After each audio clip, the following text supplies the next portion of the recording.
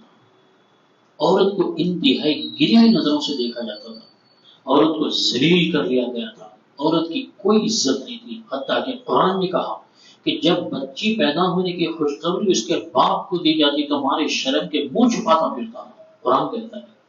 اور قرآن نے کہا کہ بچی پیدا ہونے کے بعد اگر بڑی ہوگی تو اس کو شادی کرنا پڑے گا، داماد کے سامنے جھکنا پڑے گا، وہ کام میں نہیں کر سکتا، اس لیے یہ بچی رہنا نہیں، اس کی شادی ہونا نہیں، اور اس کے سسرال والوں کے سامنے جھکنا نہیں، سسرال کے تانے سننا نہیں، لہٰذا بچے کو زندہ دفن کر دیتے تھے. قرآن میں سب چیز. اور ایک حیرت انگیز بات، احادیث اور سیرت کی کتابوں میں اتنی زیادہ عورت بے حیثیت تھی دور جاہلیت میں کہ اگر کسی آدمی کا انتقال ہو گیا، مر گیا، تو اس کی جو بیوہ بیوی ہوتی، اس کی جو بیوہ بیوی ہوتی اس کو بھی مرنے والے کے دیگر ساز و سامان اور جائیداد اور مال کے ساتھ عورت کو بھی میراث میں تقسیم کر لیتے تھے. کوئی آدمی مر گیا تو اس کا جو شوہر ہے، اس کا جو بھائی ہے، مرنے والے کا بھائی آ کے اس کی بیوی کو اٹھا لے کر چلے جاتا تھا. ہاں وہ کا نہیں کر سکتے، شادی نہیں، کچھ نہیں، خالی ایسے ہی بھاگ رکھ لیتا. کتنی زیادہ بے عزتی ان کی جاتی تھی، کوئی حیثیت ان کی نہیں تھی انسانی سماج اور معاشرے میں. لیکن اللہ تبارک و تعالیٰ نے پیارے نبی صلی اللہ علیہ وسلم کو عزت دی.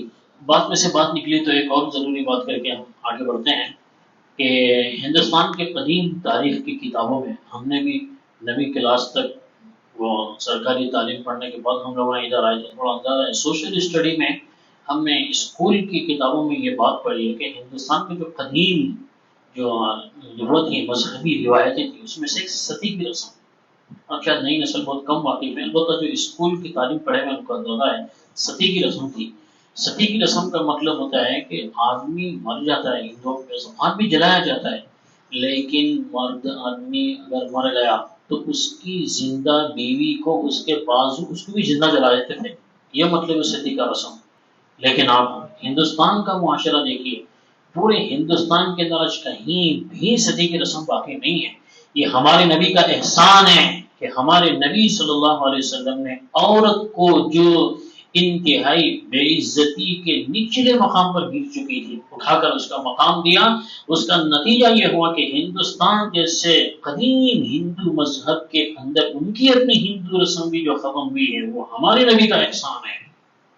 اور یہ آج کل کے حکمران بے حیا اور کیا ہونا چاہیے کہ ظالم اور انتہا درجے کے جاہل، ان کو خود کی اپنی تاریخ کا اندازہ نہیں ہے کہ تمہارے اپنے سماج سے جو صدی کی منحوس رسم ختم ہوئی ہے وہ ہمارے نبی کا احسان ہے، اور ہمارے نبی کا احسان رکھ کر ہمارے خلاف سازشیں کرتے ہیں۔ خیر یہ الگ بات ہے۔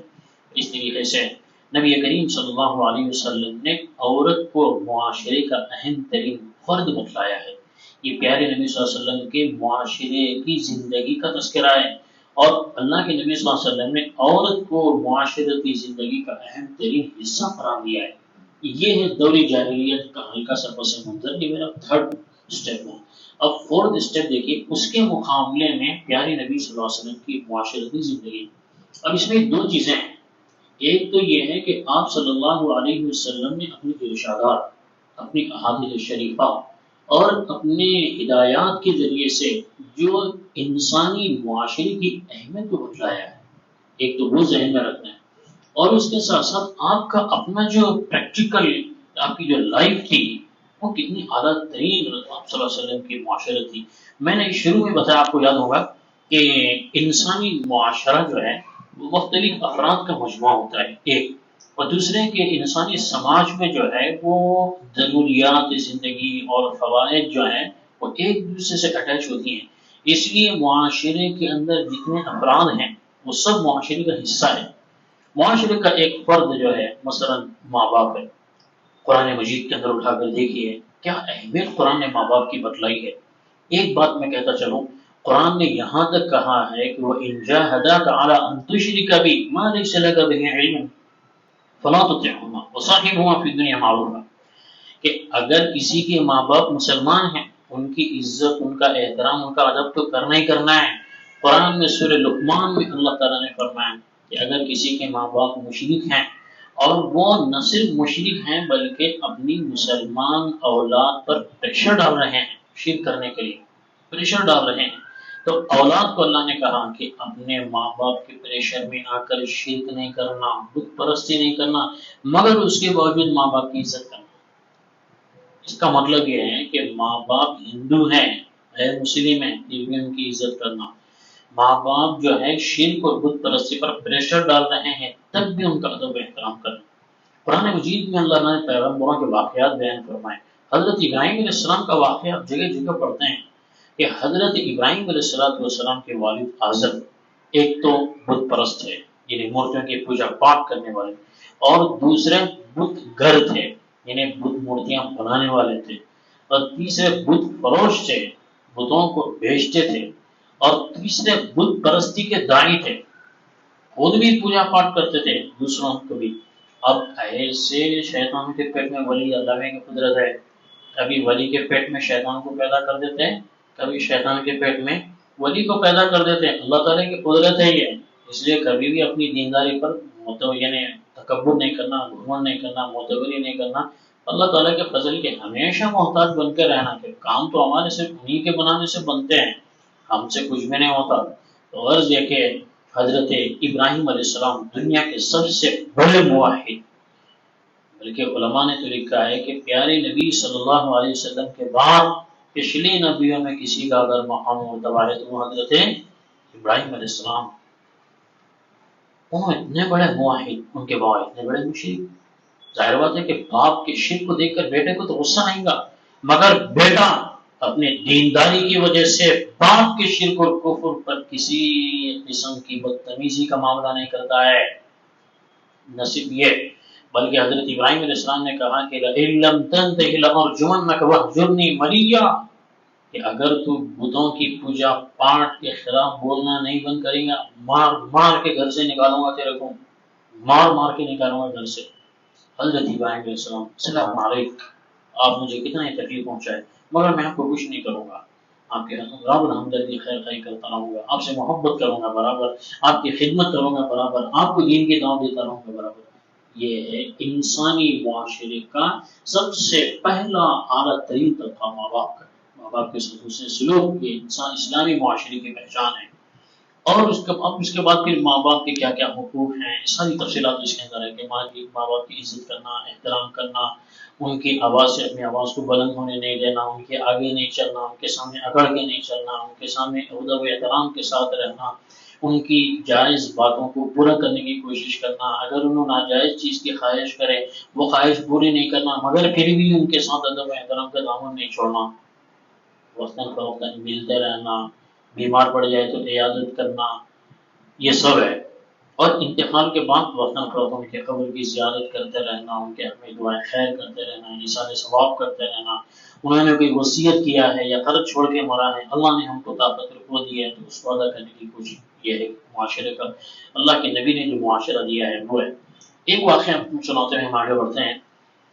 سیرت کی کتابوں میں آتا ہے کہ پیارے نبی صلی اللہ علیہ وسلم ایک مرتبہ صحابہ کرام کے ساتھ کسی غزوے سے واپس ہو رہے، مدینہ کے قریب میں ابوا ایک مقام ہے، وہاں پیارے نبی صلی اللہ علیہ وسلم کے والدہ بیوی آمنہ کا مزار ہے، وہاں سے ہم گزر رہے تھے تو آپ نے صحابہ سے کہا کہ تم لوگ آہستہ آہستہ چلتے رہو، بس میں ابھی یہاں رک کے تھوڑی دیر آ رہا ہوں۔ تو آپ صلی اللہ علیہ وسلم اترے، وہاں سے گزرتے ہوئے اپنے ماں کی یاد آئی، تو آپ قبر کے پاس سر رکھ کر بہت دیر تک آپ وہاں روئے، ماں کی محبت میں، ماں کی یاد میں۔ ادھر صحابہ کرام نے انتظار دیکھا کہ آپ نہیں آئے تو پلٹ کر آ کے دیکھا تو اللہ کے نبی صلی اللہ علیہ وسلم کہاں رو رہے ہیں، تو آپ کو دیکھ کر صحابہ کو بھی رونا آ گیا۔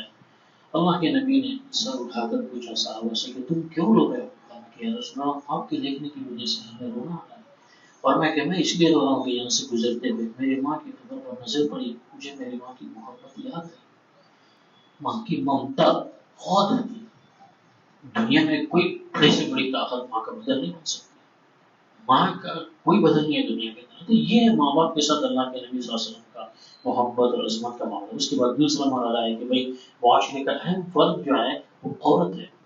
شریعت نے عورت کی اہمیت کو، ماں کی اہمیت کو بتایا، فرمایا کہ اس کے قدموں کے نیچے جنت ہے، یعنی اس کی خدمت کریں گے تو جنت ملیں گے، ورنہ ایک انسان سنیے کرتے ماں کے قدموں کے نیچے جنت ہے، وہ تو امی کا جو بستر تھا چار پائی اس کے نیچے کھبا کر کھدائی شروع کر دی، ارے کیا کرنا میں آج انسان بولے کہ ماں کی جو ہے قدموں کے نیچے جنت ہے، تو اس لیے وہ تخت کے نیچے کا حصہ کھودنا شروع کرا۔ ارے بھائی تم زندگی میں کھود دے رہا ان کی خبر؟ بولے نہیں، ماں کے قدموں کے نیچے جنت ہے کا مطلب یہ ہے کہ ان کی خدمت کرنے سے جنت ملتی ہے اخلاص کے ساتھ۔ تو بیوی کے بارے میں فرمایا کہ عورت کے ساتھ حسن سلوک کرنا چاہیے، اس کے ساتھ کسی قسم کی بدتمیزی نہیں۔ قرآن تو یہاں تک کہتا ہے کہ جب تک بیوی بن کر کوئی عورت تمہاری زندگی میں ہے تب بھی اس کے ساتھ حسن سلوک کرنا، لیکن اگر کسی وجہ سے اس کے ساتھ تمہارا نباہ نہیں ہو سکا، طلاق کے ذریعے سے جدا کرنا ہے، تب بھی اس کے ساتھ حسن سلوک کرنا۔ کہیں ایسا نہ ہو کہ طلاق کے موقع پر، طلاق کے ذریعے سے جدائیگی کے موقع پر جذبات اور غصہ دشمنی کی وجہ سے اس کے کہیں حق تلفی نہ کرو، اس کو تکلیف نہ پہنچاؤ، یہ ہے۔ حتیٰ کہ یہاں تقریباً ایک بڑی تعداد شاید بڑی عمر کی عورتوں کی ہوں گی، اس لیے یہ بولنا مجھے وہ کوئی شرم نہیں ہے کہ پیارے نبی صلی اللہ علیہ وسلم نے فرمایا کہ کوئی مرد آدمی محبت سے اپنی بیوی کے منہ میں لقمہ لیتا ہے تو فرمایا کہ یہ بھی ثواب ہے۔ اس طریقے سے عورتوں کے ساتھ حسن سلوک کرنا چاہیے، بیوی کے ساتھ حسن سلوک کرنا چاہیے۔ اسی معاشرے کا تیسرا حصہ ہے کہ ساتھ اولاد کے ساتھ بھی اچھا سلوک کرنا چاہیے۔ ماں باپ کی ذمہ داری ہے کہ اولاد کی تربیت کرنا اچھے طریقے سے، ان کی پرورش کرنا اچھے طریقے سے۔ پھر پرورش اور تربیت دو چیزیں ہیں، ہم لوگ عام طور پر پرورش پر تو بہت زور دیتے ہیں لیکن تربیت پر زور نہیں دیتے۔ یاد رکھنا چاہیے کہ معاشرتی زندگی کی اہم ذمہ داری ہے ہم پر کہ اولاد کی پرورش کی طرح سے ان کی تربیت کی بھی کوشش کرنا۔ پرورش کا تعلق جسم سے ہے اور تربیت کا تعلق انسان کی روح سے ہے۔ پرورش کا تعلق دنیاوی ضرورت سے ہے، تربیت کا تعلق مرنے کے بعد والی اہم ترین ضرورت سے ہے۔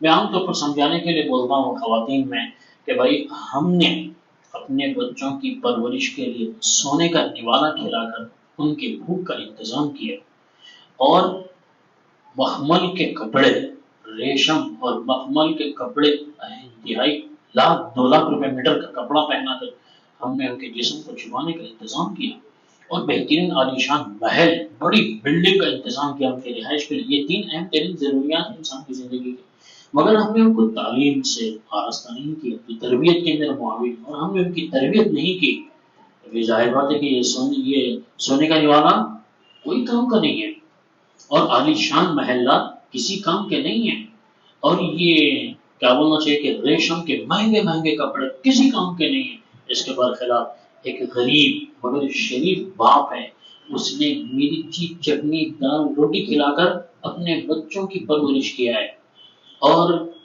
کپڑے کا لباس نہیں ملا تو ٹاٹ کے کپڑے پہنا کر اپنے بچوں کے جسم کو چھپانے کا انتظام کیا، گھر میسر نہیں ہوا تو جھوپڑ پٹی میں اپنے بچوں کو رکھ کر اس نے پرورش کی، لیکن تعلیم تربیت سے آراستہ کیا۔ تو یاد رکھنا کہ یہ بچے، یہ باپ کی دال روٹی اس کے سونے کے لیے سے بہتر ہے، اس کی جھوپڑ پٹی اس کے اعلیٰ ترین محل سے کہیں زیادہ بہتر ہے، اور اس بچے کے ٹاٹ کے کپڑے مخمل سے کے کپڑوں سے کہیں زیادہ بہتر ہے۔ اس لیے کہ کھانے کی ضروریات، لباس کی ضروریات، اور آپ کے جو ہے گھر کی ضروریات، یہ تو سب فنا ہو جانے والی چیزیں۔ اصل جو چیز بننے کے بعد انسان کے کام آنے والے خود اس کی اپنی ذات کے لیے اور اس کے ماں باپ کے لیے جو بہترین سرمایہ ہے وہ تعلیم ہے، وہ تربیت ہے۔ اس طریقے سے تربیت دینا چاہیے۔ پیارے نبی صلی اللہ علیہ وسلم نے فرمایا کہ آدمی مرتا ہے تو اس کے ساتھ عمل کا سلسلہ بھی بند ہو جاتا ہے، لیکن 3 کام ایسے ہیں جو اس کے مرنے کے بعد بھی اس کا نتیجہ چلتے رہتا ہے۔ صدقۃ جاریہ، علم ينتفع به، اس کے بعد تیسرا فرمایا کہ ولد صالح يدعو له، یہ صدقہ جاریہ یعنی ایسا نیک کام کہ جو اس کے مرنے کے بعد بھی اس کے اس نیک کام کا سلسلہ چلتا رہے۔ ایسی دوسرا فرمایا کہ علم، کہ اس کے مرنے کے بعد بھی اس علم سے لوگ استفادہ کرتے رہیں گے تو مرنے کے بعد بھی اس کو ثواب ملتا رہے گا۔ اور تیسرا فرمایا کہ بچہ ہے، اس کو تعلیم و تربیت سے آراستہ کرا تو اس کے مرنے کے بعد بھی اس کے اولاد اس کے حق میں دعائیں کرتے ہیں۔ تو تیسرا اہم فرد ہے معاشرے کا اولاد، اولاد کی بہترین تربیت کرنا۔ میں کہتا ہوں کہ بھائی اولاد کی تربیت جو ہے وہ ہمارا ریٹرن بینیفٹ ہے، اولاد کی تربیت ہمارا ریٹرن بینیفٹ ہے۔ ہم دنیا کے اندر بھی ان سے فائدہ اٹھا سکتے ہیں، مرنے کے بعد تو ہمارے لیے فائدہ ہے ہی، اس لیے اولاد کی جیسی تربیت کرنا۔ پھر چوتھا فرد ہے معاشرے کا کہ بھائی بہنوں کے آپس میں ایک دوسرے سے اچھے تعلقات ہونا چاہیے، میل ملاپ ہونا، پیار محبت سے ہونا، آپس میں نفرتیں نہیں ہونا، لڑائی جھگڑا نہیں ہونا۔ یہ اسلامی معاشرے کے خلاف یہ بات ہے۔ اسلامی معاشرے کے اندر بھائی آپس میں ایک دوسرے سے مل جل کر رہتے ہیں، ایک دوسرے سے مل جل کر رہنا چاہیے۔ ہماری معاشرتی زندگی کی کمزوری ہے کہ مسلمان آپس میں بھائی پر بھی لڑتے ہیں، جھگڑتے ہیں۔ پیارے نبی صلی اللہ علیہ وسلم نے فرمایا کہ مسلمان کی مثال جو ہے وہ ایک دیوار کی طرح ہے، المؤمن للمؤمن کالبنیان، عمارت کی طرح، عمارت کی دیواریں ہوتی ہیں اس کی طرح یشد بعضها بعضا، کہ جس دیوار کی ایک اینٹ دوسری اینٹ سے جڑ کر مضبوط دیوار بنتی ہے۔ اور میں کہ ایسی اسلامی معاشرہ یہ سمجھو کہ ایک عالی شان عمارت ہے، اور اسلامی عالی شان معاشرے کی عمارت کی بنیاد جو ہے وہ ہر فرد مسلم ایک دوسرے کے سے مل کر اینٹ کی طرح مضبوط ہے۔ تو بھائیوں کے درمیان آپس میں میل ملاپ ہو، پیار محبت بھائی میں نفرت خون سفید ہو گیا بنے آج کل، ایسے رشتے داروں میں نفرتیں ہیں۔ میں تو کہتا ہوں کہ یہ دشمنی ہے کہ باپ کے مرنے کے بعد بھائیاں جو ہے بابا کی جائیداد پوری مل کے ہڑپ کر لیں، بہنوں کو حصہ نہیں دینا، بہنوں کے ساتھ دشمنی کیا کا نتیجہ آئیں گے۔ اور میل ملاپ پیار محبت ہونا، ایک دوسرے کے دکھ درد کا خیال ہونا چاہیے۔ چوتھا ہو گیا۔ پانچواں، اسلامی سوسائٹی کی اہم ترین چیز جو ہے وہ پڑوس کی ہے، پڑوس کے ساتھ اچھا سلوک کرنا چاہیے۔ اللہ کے نبی، ہمارے نبی صلی اللہ علیہ وسلم کی تعلیم ہے اور میں کہ وہ مسلمان صحیح مسلمان نہیں ہے کہ جو خود تو کھانا کھا کر پیٹ بھر کر سو جائے اور اس کا پڑوسی بھوکا سو۔ اللہ کے پاس بڑی پکڑ ہے ہماری. پیارے نبی صلی اللہ علیہ وسلم نے کیسے تربیت کیا تھا صحابہ کرام کی، کیسی شاندار تربیت کر کے آپ صلی اللہ علیہ وسلم نے کیسا بہترین اسلامی معاشرہ تیار کیا تھا. سیرت کی کتابیں پڑھیں گے تو آپ اندازہ ہوگا کہ حضرات صحابہ کرام کے پڑوس میں ہر دو طرح کے لوگ رہتے تھے، یعنی مسلمان بھی اور غیر مسلم بھی. اور حضرات صحابہ کرام جو ہے مدینہ منورہ میں بڑی تعداد یہودیوں کی تھی. مکے میں تو مشرکوں سے سابقہ تھا، اور مدینہ منورہ میں یہودی. یہودی کا مطلب کیا؟ قرآن کہتا ہے کہ ان اشد الناس عداوۃ للذین آمنوا الیہود، اور میں کہ مسلمانوں، اے امت محمد، تمہارے نمبر 1 کٹر دشمن یہود ہے. یہود تو ایسے یہودی دشمنوں کے ساتھ بھی صحابہ کرام حسن سلوک کرتے تھے، نرمی کا برتاؤ کرتے تھے. کیسے واقعات ہیں، سیرت اٹھا کر دیکھیے صحابہ کرام کے. خود اللہ کے نبی کی ایک یہودی تھا مدینہ میں، مالدار تھا. نبی کریم صلی اللہ علیہ وسلم نے اس سے کچھ قرض لیا تھا، تو اس نے نبی کریم صلی اللہ علیہ وسلم سے قرض کا وقت سے واپسی کا مطالبہ کیا، مگر آپ کے پاس تھے نہیں پیسے دینے کے لیے. تو اس نے پیارے نبی صلی اللہ علیہ وسلم کو پکڑ کے گرفتار کر لیا. صحابہ کرام اللہ کے نبی سے محبت کرنے والے اور آپ پر جان نشاور کرنے والے، آپ کے ایک پسینے کے قطرے پر اپنا خون بہانے والے صحابہ. ہم لوگوں کی طرح نہیں تھے 1 گز والوں، کیا ہے وہ 100 گز والوں 1 گز نہ پھاڑوں. یہ ہماری محبت ہے. صحابہ کی محبت سچی تھی، اس لیے اللہ کے نبی نے اپنی ذات سے محبت کی خاطر جو مطالبہ کیا اس کو پورا کیا صحابہ نے. میں عام طور پر سمجھانے کے لیے بولتا ہوں کہ اس مرتبہ جہاں جہاں موقع ملا اللہ نے کہنے کا موقع دیا. ہم نے کہا حضرت سلمان فارسی رضی اللہ عنہ، ایران کافی دور ہے مکے سے، جس کو آج کل جو ہے ایران بول رہے ہیں، لیکن پہلا نام اس کا ہے فارس. وہاں سے آئے تھے حضرت سلمان فارسی، بیوی بچے گھر بات سب کچھ چھوڑ کے آئے. اللہ کے نبی نے ان سے اتنی محبت تھی کہ میری خاطر نے اپنا سب کچھ چھوڑ کے آ گیا. ان کو بولتے تھے سلمان منا منا، سلمان ہمارا آدمی ہے. سلمان منا مطلب ہمارا آدمی ہے. کبھی کبھی تو فرماتے سلمان منا من اہل البیت، ہمارے خاندان کا آدمی ہے سلمان. سلمان تم نے چونکہ ہماری خاطر اپنے گھر بار بھی بچہ ملک کو سب کو چھوڑ دیا تو ہم نے تم کو اپنا بنا لیا.